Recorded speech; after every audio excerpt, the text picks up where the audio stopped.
Halo semua, salam sejahtera Malaysia, tuan-tuan dan puan-puan yang amat dihormati. Saudara-saudara, ini satu keputusan mahkamah yang pasti mengejutkan Muhyiddin Yassin sebagai seorang ahli politik yang pernah menjadi Perdana Menteri. Berkaitan dengan ini, saudara-saudara, melibatkan nama bekas Menteri Keuangan yang dulu yaitu Lim Guan Eng. Ini adalah satu isu yang mengaitkan kedua-dua pemimpin ini, Muhyiddin Yassin dan Lim Guan Eng. Berkaitan dengan pengecualian cukai Yayasan Al-Bukhari. Rupanya ini pendedahan terbaru daripada peguam Lim Guan Eng. Adakah dengan ini Muhyiddin bakal kalah ataupun terpelanting?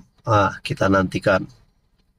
Pengecualian cukai Yayasan Al-Bukhari dibatalkan masa Muhyiddin jadi Perdana Menteri, menurut peguam Lim Guan Eng.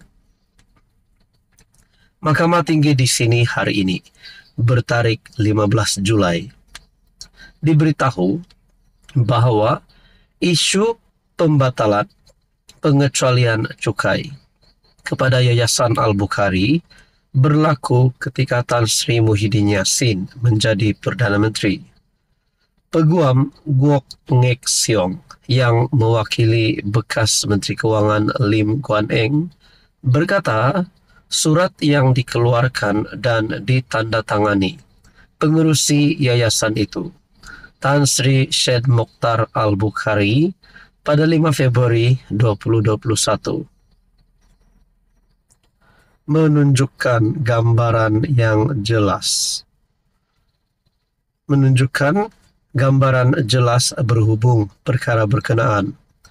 Ngek Siong berkata demikian melalui pernyataan pembukaan dalam kes saman Guan Eng terhadap Muhyiddin yang didakwa mengeluarkan 3 kenyataan fitnah membabitkan isu pembatalan pengecualian cukai ke atas yayasan berkenaan pada 9, 11 dan 12 Mac tahun lalu melalui laman Facebook milik ahli parlimen Pago itu.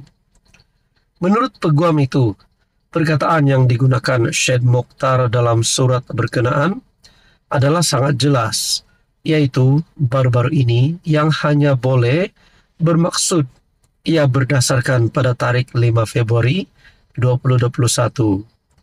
Ia hanya boleh bermakna bahawa pembatalan itu sememangnya berlaku ketika defendant yaitu Muhyiddin menjadi PM.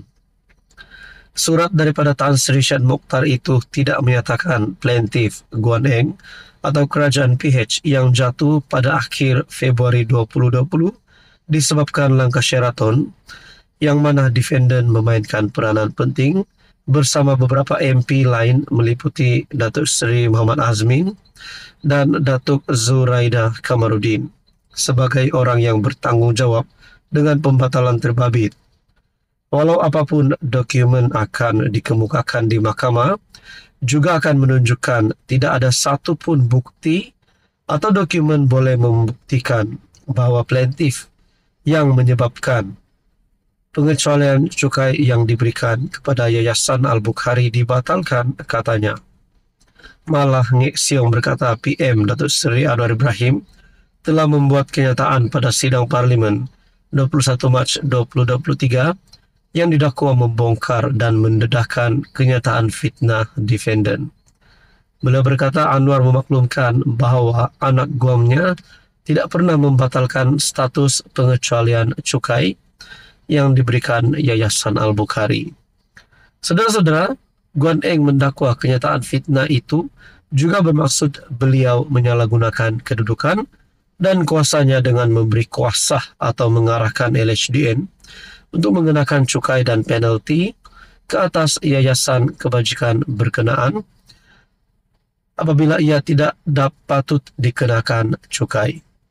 Tuan-tuan dan puan, ini persoalannya adalah adakah ini satu kekalahan kepada Muhyiddin Yassin di mahkamah ataupun mungkin ini akan menyebabkan Muhyiddin Yassin berisiko untuk dikenakan tindakan undang-undang.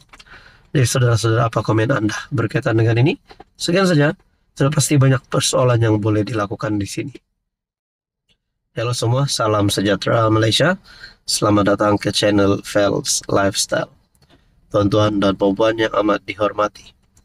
Baru-baru ini kita dikejutkan di mana salah satu aktivis bersatu ataupun pemimpin bersatu, saya boleh katakan sebagai bos bersatu, kerana pengaruh Che Gubat sangat kuat di bersatu, di parti bersatu. Akhirnya beliau direman kerana mendakwa rasuah yang melibatkan pegawai TLDM. Namun persoalan yang timbul selepas beliau direman, adakah beliau akan terus ditangkap masuk penjara kalau benar kesalahan yang dilakukan Che Gubat itu adalah sangat serius? Ini satu kenyataan terkini daripada Ketua Polis Kuala Lumpur melalui perkongsian daripada My Metro. Dedah dokumen sulit kerajaan, kesalahan serius. Penahanan reman ahli jawatan kuasa penerangan bersatu Badrul Hisham Shaharin adalah proses biasa dilakukan berdasarkan keperluan siasatan. Ketua Polis KL Datuk Rusdi Muhammad Isah berkata, kesalahan disyaki dilakukan Badrul Hisham atau lebih dikenali sebagai Che Gubat adalah perkara serius di bawah Seksyen 8 Akta Rahsia Rasmi 1972. Ini proses biasa, tahan reman. Ada laporan, jadi kesalahan itu kita akan siasat. Kesalahan itu benarkan kita membuat tangkapan dan ada keperluan, kita akan tangkap bergantung kepada siasatan. Berdasarkan Seksyen 8 Akta Rahsia Kerajaan, kesalahan sangat berat membabitkan dokumen kerajaan. Walaupun cuma salinan, kita nak tengok siapa yang ada dokumen hak milik kerajaan itu sebab dia, Che Gubat, tidak bekerja di situ katanya. Beliau berkata demikian kepada pemberita pada Majlis Serah Terima Tugas Ketua Polis Daerah Dang Wangi di IPD Dang Wangi. Media melaporkan Che Gubat ditahan di Ibu Pejabat Polis Daerah IPD Putrajaya dipercayai berhubung pendedahannya mengenai isu rasuah membabitkan pegawai tertinggi TLDM. Susulan itu Che Gubat direman 2 hari di Mahkamah Magistrate Putrajaya bagi membantu siasatan polis. Terdahulu, Harian Metro melaporkan Che Gubat ditahan polis. Dipercayai berhubung dakwaannya mengenai isu rasuah membabitkan pegawai tertinggi TLDM. Artikel disiarkan pada 29 Julai 2024. Nah, menjadi persoalan kalau benar dedah dokumen sulit kerajaan adalah kesalahan serius menurut Ketua Polis, sudah pasti kita menantikan apa yang berlaku seterusnya kepada Che Gubat. Adakah beliau berisiko untuk terus ditangkap? Apa komen anda berkaitan dengan isu panas ini?